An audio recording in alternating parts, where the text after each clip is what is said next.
So today we're going to talk about this app called Autismate, and as long as this keeps up with me, we'll be using the iPad to show you everything. But if it's not working, I will give you as good of an overview as I can, and we will probably make another recording with pictures for you to view again at a later date. So we'll see how this goes. So what Autismate is it's a really nice app for students with autism that require a little bit of extra help to figure out their, well, in this case, the classroom, most likely, but this is usable across a lot of different settings, and it's an app that can go around with the student using GPS and help the student look at scenes and routines and things that will happen in those situations, access them in that location, and on a really simple interface, and use it to help them communicate and also function in that environment. So what you would do is initially you would create a user profile, and it would prompt you to do that right away. You can create multiple users and switch between them in the edit component part of it. So you can, with this app, take pictures of scenes to teach the students about those scenes. You can make visual schedules to kind of help break down tasks for students and help them work toward a goal upon finishing that task. A very behavioral kind of spin to it. You can use a component called Sentence Builder, which is kind of that smiley face down there. And also make videos for video modeling, visual stories, kind of those how-to pictures that help kids learn how to deal with social situations in a positive way. So, and also the Autismate company that created this has a store that you can go to and purchase more things like voices, like audio recording voices, images.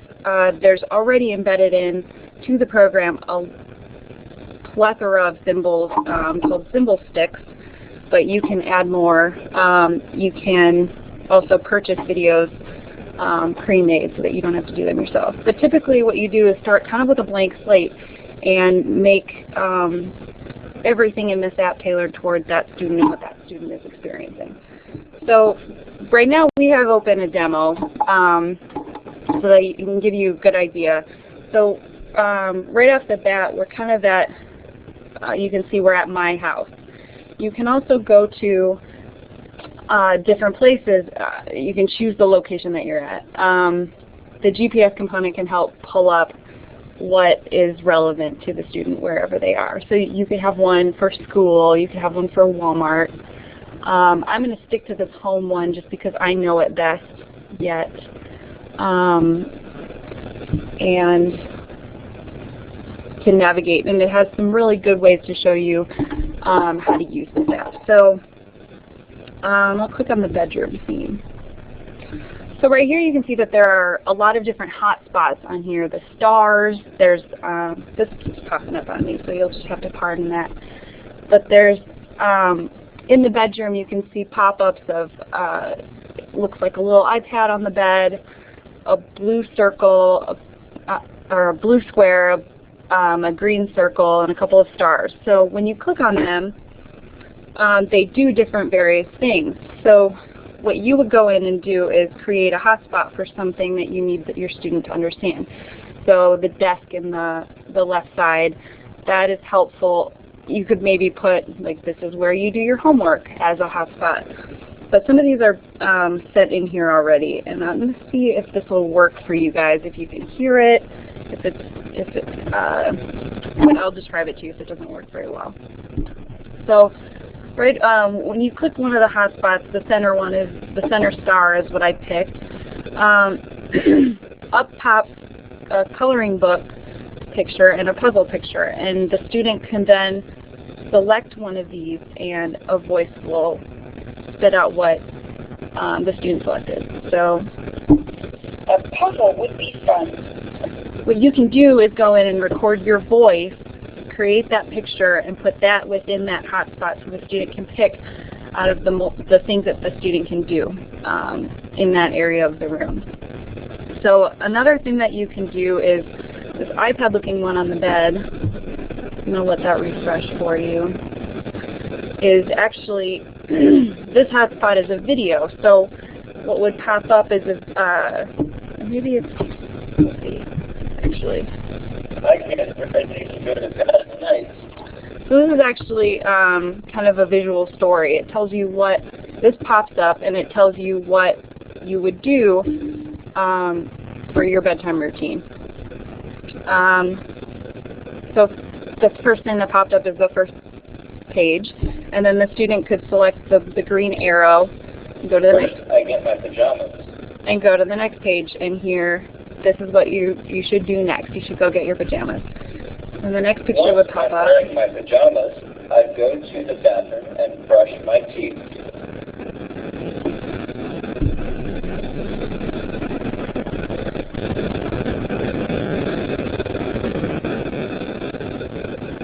Now I closed out of that because what you can see right there is the little boy brushing his teeth.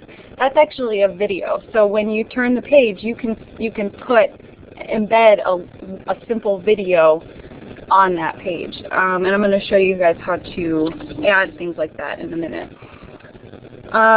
So the hotspots can have videos in them. You can make folders for them to help them select things. So you can have a folder, say, in the refrigerator with different types of food, and they can select a button to pick what kind of food they want with a picture of that food. Things like that. So the way you would go and create one of these themes is you would select, there's up at the top this shaded kind of pencil looking thing. You would select that and it prompts you to enter your passcode. We just have a real simple one. It starts with 1111. And you can set it to whatever you want it to be. So once you're in edit mode, you can select on something to edit. See, we can go into the kitchen. So firstly, if you single tap, you're prompted to rename it or delete it. But we're not going to do that, so I'm going to double tap and go inside the room. And it gives you really good feedback on what you can do, what you should do, different types of ideas. But one thing that you can do up at the top is a slider bar and make your icons really small in the room or really large in the room for the visual ability of the student.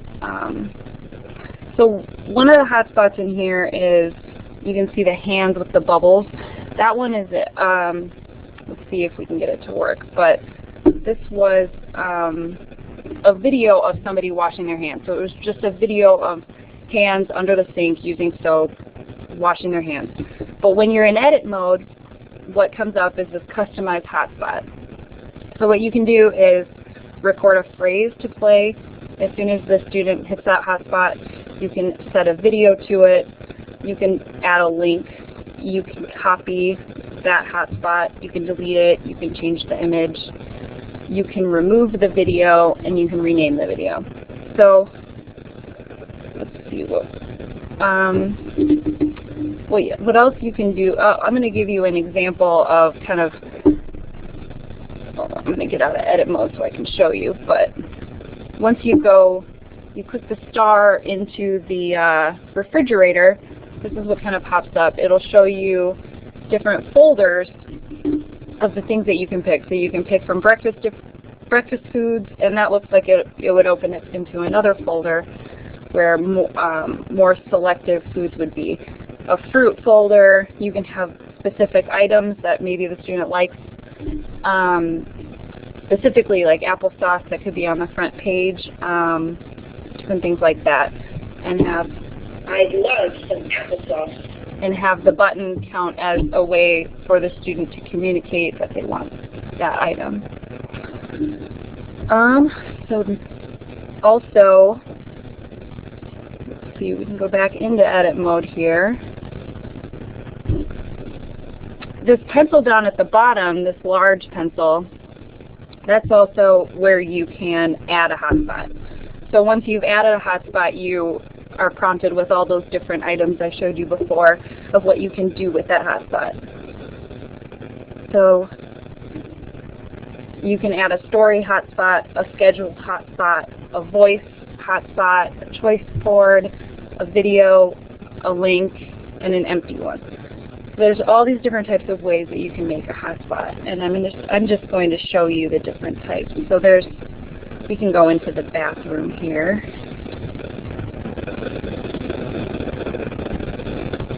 I want to take a bath. Got a little punchy, so it already spoke to you, but I'm going to let that refresh for a second. So, in this scene, you can see that there's empty hotspots right there. They're at the borders around the tub and the toilet. That's just another way to show a hotspot. There's just multiple different symbols that you can use that the student can recognize and click on. So here you go. I need to go to the bathroom. I just clicked on the toilet, and that's what happened. The student can prompt to the teacher or his parents that he needs to go by clicking on the hotspot. And this is all dependent on what you decide to put in it. That's what I really like about this. You start pretty much with a blank slate. You can start with this demo just as kind of a reference to help you get started, but really this is supposed to be tailored to that student. Secondly, you can use this icon, this little happy face down at the bottom. This is the sentence builder, and this reminds me a lot of Pro Loco to Go, where you create folders and words and things like that to help the student communicate. So they can click on different buttons to express their needs and things that they want to say. So you could select more, and then click on food. Say they want more vegetables, but they really want a carrot. So they can write more carrots and tap on the actual sentence that we've created to get more carrots to be read out loud. Also, you can start with this demo. You can start with a blank slate. I don't think starting with a demo makes sense just because you can really just get a good feel for what you want to create yourself, and it's just helpful to use. But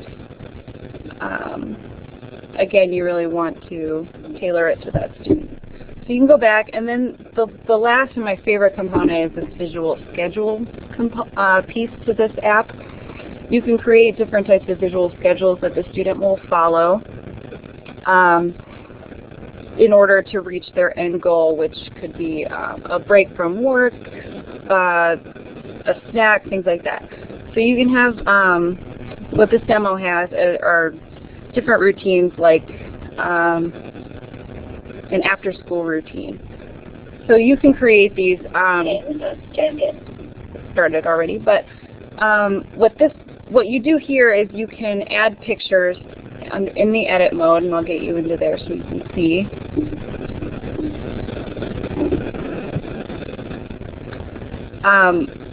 When you're creating one of these school routines, you're prompted to add a picture. You can add a picture from the app, those symbol sticks. You can take your own picture. So I can take, with my iPad, very clear, crisp pictures of what I want the student to be doing. Just kind of like those visual schedules that teachers usually use, just nice and on the iPad. At the bottom, you can put a picture in that says the goal that you want the student to remember upon finishing this routine or task. So when the student finishes hanging up their jacket, the first item, they would tap on it. Oops, we're still in edit mode, so I need to get out. The student would tap on it, and they get a nice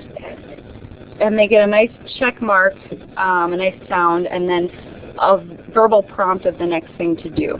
You can take that verbal prompt out. You can make this next picture a video to show what the student should do. You can set a timer that shows that the student should be doing that task for a specified amount of time. And then they can click again that they finished it. And then they can finish it that way. And at the end, the screen turns green and cheering happens and it shows the goal. And the student can show that to the teacher that they've completed their task. So I really like that about the visual scheduler. My personal opinion in making some of these is to take pictures using your iPad's camera, simply because it's really hard to take the pictures out if you wanted to have them in another setting or give them to somebody else. It's just nicer to pull them from your photo library on your actual iPad than to just take the pictures in here. That's just a personal preference, actually. But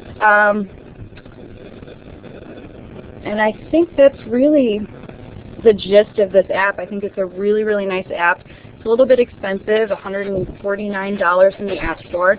But like I said before, I really like this app. I'm using it in school with a student right now to help them learn some functional job routines.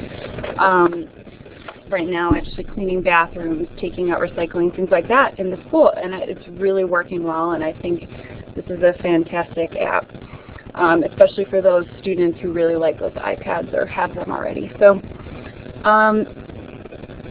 I don't see any questions in the chat box, but if there are any questions, you can email me at Jenny Anderson, Jennifer Anderson, JENNIFER-ANDERSEN @uiowa.edu. And always, again, Jim is always available for questions as well. And feel free to email us if you have any questions, and have a good day. I hope you're not getting snowed in like we are. And we look forward to the next week's webinar, which should take place on Tuesday at 3 again. And we hope to see you there. Thanks. Bye.